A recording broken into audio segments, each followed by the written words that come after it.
آج کے اس درس قرآن کے اندر وہ چیزیں بتائی جائیں گی جو روزے دار کے لیے جائز ہوتی ہیں۔ باب ما یباح للصائم، روزے دار کے لیے کون کون سی چیزیں حلال اور جائز ہوتی ہیں، وہ روزے کی حالت میں وہ کر سکتا ہے۔ سب سے پہلی چیز، روزے دار تیل لگا سکتا ہے، کنگھی کر سکتا ہے۔ صحیح البخاری میں امام بخاری رحمۃ اللہ علیہ حضرت ابن مسعود رضی اللہ تعالیٰ عنہ کا قول نقل فرماتے ہیں، صحیح البخاری کتاب الصوم کے اندر ہے، قال ابن مسعود اذا كان صوم احدكم فليصبح دهينا مترجلا، آپ نے فرمایا جب تم میں سے کوئی روزے سے ہو، اس بندے کو چاہیے کہ وہ صبح کرے اس نے تیل لگایا ہو اور کنگھی بھی اس نے کی ہو۔ صحیح البخاری کے اندر آپ کا یہ قول موجود ہے۔ اور امام ابن تیمیہ رحمۃ اللہ علیہ نے مجموع الفتاویٰ کے اندر روزے دار کے لیے تیل لگانے کو جائز قرار دیا کہ ثابت ہے اللہ کے نبی کی حدیث سے۔ اور سعودی فتویٰ کمیٹی نے بھی روزے دار کے لیے تیل لگانے کو جائز قرار دیا، اس سے روزہ فاسد نہیں ہوتا۔ اور دوسری چیز جو روزے دار کے لیے جائز ہے وہ ہے خوشبو لگانا۔ خوشبو لگانا روزے دار کے لیے جائز ہے۔ امام ابن تیمیہ مجموع الفتاویٰ میں اور علامہ شیخ ابن عثیمین رحمۃ اللہ علیہ اپنے فتاویٰ اسلامیہ کے اندر یہ کہتے ہیں کہ خوشبو لگانا روزے دار کے لیے جائز ہے، اس میں کوئی کباہت نہیں ہے۔ اور تیسری چیز ہوتی ہے غسل کرنا۔ اگر گرمی لگی ہے روزے دار کو غسل کر سکتا ہے۔ صحابی فرماتے ہیں کہ رأیت النبی صلی اللہ علیہ وسلم یصب الماء علی رأسہ من الحر وهو صائم، اللہ کے نبی گرمی کی وجہ سے اپنے سر پر پانی بہا رہے تھے اور آپ روزے کی حالت میں تھے۔ سنن ابی داؤد کے اندر، مسند احمد کے اندر یہ حدیث موجود ہے۔ اور حضرت ابن عمر رضی اللہ تعالیٰ عنہ بل ابن عمر صوبا، وہ بلّہ یا بلو کا لفظی معنی ہوتا ہے گیلا کرنا، آپ کپڑے کو گیلا کرتے، فالقاہ علیہ وہو صائم، اور اس کو اپنے اوپر ڈالتے اور آپ روزے سے ہوتے۔ صحیح البخاری کتاب الصیام کے اندر یہ عمل آپ کا موجود ہے۔ اور اسی طرح چوتھی چیز جو ہے روزے دار کے لیے جائز ہے، وہ حالت جنابت میں سحری کھا سکتا ہے۔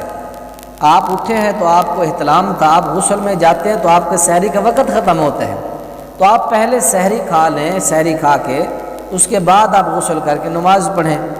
اللہ کے نبی علیہ السلام کا عمل ہے، صحیح البخاری کتاب الصوم میں، ان رسول اللہ صلی اللہ علیہ وسلم کان یدرکہ الفجر وہو جنب من اہلہ ثم یغتسل ویصوم، اللہ کے رسول علیہ السلام کو فجر ہوتی، فجر پاتے آپ اور آپ جنبی ہوتے، اور پھر آپ صلی اللہ علیہ وسلم اپنی بیویوں سے ازدواجی معاملات کی وجہ سے جنبی ہوتے، غسل کرتے، غسل کرنے کے بعد پھر روزہ رکھتے۔ تو اللہ کے نبی علیہ السلام بعض اوقات جنبی حالت کے اندر بھی فجر آپ کو ہوتی تو آپ ہم بستری کی وجہ سے جنبی ہوتے، تو اسی حالت کے اندر آپ سحری کھا لیتے، پھر غسل کر کے روزہ رکھتے تھے۔ جنبی حالت میں بھی آپ سحری کھا سکتے ہیں، اس کے اندر کوئی کباہت نہیں ہے۔ صحیح البخاری کتاب الصوم کے اندر حدیث ہے۔ اور پانچویں چیز جو روزے دار کے لیے وہ ہے سینگی لگوانا۔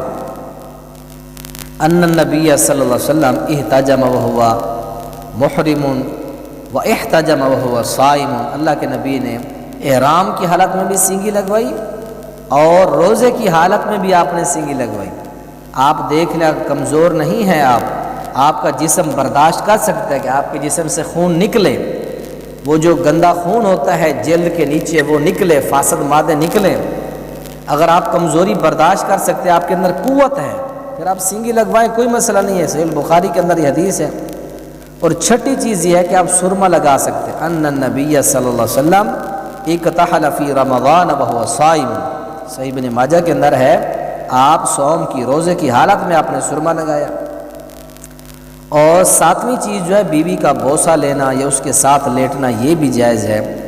کان النبی صلی اللہ علیہ وسلم یقبل و یباشر، یہ باشر یباشر مباشرہ کا لفظی معنی ہوتا ہے جسم کے ساتھ جسم لگانا۔ اللہ کے نبی علیہ السلام اپنی بیویوں کا بوسہ بھی لے لیتے تھے روزے کی حالت کے اندر، ان کے ساتھ لیٹ بھی جاتے تھے۔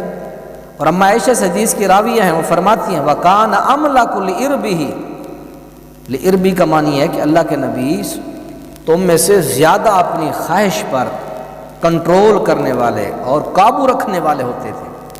باب المباشرۃ للصائم، یہ صحیح بخاری کتاب الصوم کے اندر یہ باب ہے۔ روزے دار کا مباشرت یعنی عورت کے ساتھ جسم ملانا یا اس کو بوسہ دینا، یہ بھی روزے دار کے لیے جائز ہے۔ ہاں یہ شرط لازمی ہے کہ یہ نہ ہو کہ بوسہ دیتے دیتے اس کا روزہ کہیں نہ ٹوٹ جائے، یہ ازدواجی معاملات تک نہ پہنچ جائیں، اپنی خواہش پر کنٹرول رکھنے والے بھی ہوں۔ اور 8ویں چیز جو ہے وہ مسواک کرنا۔ رأیت رسول اللہ صلی اللہ علیہ وسلم یستاک وہو صائم، حضرت عامر بن ربیعہ فرماتے ہیں میں نے آپ صلی اللہ علیہ وسلم کو روزے کی حالت میں مسواک کرتے ہوئے دیکھا، ما لا اعد ولا احصی، میں نے بے شمار مرتبہ آپ کو روزے کی حالت میں مسواک کرتے ہوئے دیکھا۔ اور اسی طرح 9ویں چیز ٹوتھ پیسٹ جو ہے اگر یہ حلق تک نہ جائے یہ بہتر ہے، اگر حلق سے نیچے جاتا ہے خدشہ ہے تو پھر بہتر ہے کہ آپ مسواک ہی کریں، پھر اس ٹوتھ پیسٹ جو ہے اس کو برش نہ کریں، اس کو چھوڑ دیں آپ۔ اور 10ویں چیز جو ہے ہنڈیا کا ذائقہ چکھنا، یاد رکھیں ہنڈیا کا جو ذائقہ چکھنا یہ کلی کی مانند ہے۔ آپ نے اگر سالن کا ذائقہ چکھا ہے، آپ حلق کے نیچے نہ لے جائیں اسے، زبان میں اس کو چکھیں اور اس کو باہر پھینک دیں اس کو۔ تو اللہ کے نبی علیہ السلام اور اسی طرح امام بخاری رحمۃ اللہ علیہ نے حضرت ابن عباس رضی اللہ تعالیٰ عنہ کا قول وہ بیان کرتے ہیں صحیح بخاری کے اندر کہ قال ابن عباس لا باس ان یتطعم طعم القدر او الشیء، کہ ہنڈیا یا کسی اور چیز کا ذائقہ چکھنے میں وہ کوئی حرج محسوس نہیں کرتے تھے، حضرت ابن عباس رضی اللہ تعالیٰ۔ اور امام احمد فرماتے اس میں کوئی حرج نہیں ہے، المغنی لابن قدامہ کے اندر فرماتے ہیں، اور امام ابن تیمیہ فرماتے ہیں ذائقہ چکھنے سے روزہ نہیں ٹوٹتا، یہ چکھنا تو کلی کی مانند ہے، اگر کسی نے کوئی چکھی کوئی چیز پھر اس کو باہر پھینک دے، مجموع الفتاوی میں فرماتے ہیں۔ اور اسی طرح سعودی فتویٰ کمیٹی نے بھی چکھنے میں کوئی حرج نہیں رکھا، وہ آگے کہتے ہیں کہ شرط ہے کہ حلق کے نیچے نہ لے جائے چیز، چکھے اور پھر اس کو باہر تھوک دے۔ یہ فتاوی اللجنۃ الدائمہ کے اندر بھی فتویٰ سعودی فتویٰ کمیٹی کا یہ بھی فتویٰ موجود ہے۔ اور 11ویں چیز ہے تھوک کا نگلنا۔ حضرت امام عطا رحمہ اللہ فرماتے ہیں اگر روزے دار تھوک نگل جائے تو یہ کوئی مسئلہ نہیں ہے، اس سے روزہ نہیں ٹوٹتا، صحیح بخاری کتاب الصوم میں ہے۔ تھوک کو نگلنے کے اندر روزہ نہیں ٹوٹتا، اندر کی چیز ہے اندر ہے، اس سے کوئی مسئلہ نہیں ہے۔ اور امام ابن قدامہ رحمۃ اللہ علیہ فرماتے ہیں کہ تھوک کے نگلنے سے روزہ نہیں ٹوٹتا۔